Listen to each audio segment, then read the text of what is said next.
এবার আপনাদের সামনে মূল্যবান বক্তব্য নিয়ে আসছে বাংলাদেশ আওয়ামী লীগের কেন্দ্রীয় সাধারণ সম্পাদক ওবায়দুল কাদের।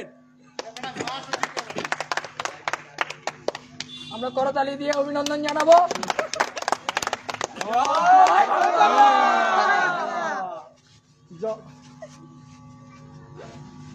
ধন্যবাদ। আমরা ক্ষমতায় আছি, ক্ষমতায় থাকবো। কিসের বিএনপি?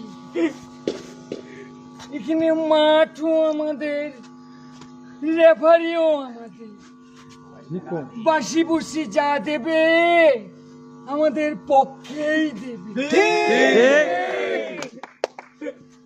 ক্ষমতায় আসি তো, যাইনি তো। বিএনপির লোকেরা লাঠি নিয়ে আসবে, পুলিশ কি ললিপপ চুষবে। আমরা রাজপথে আসি, থাকবো, ছিলাম।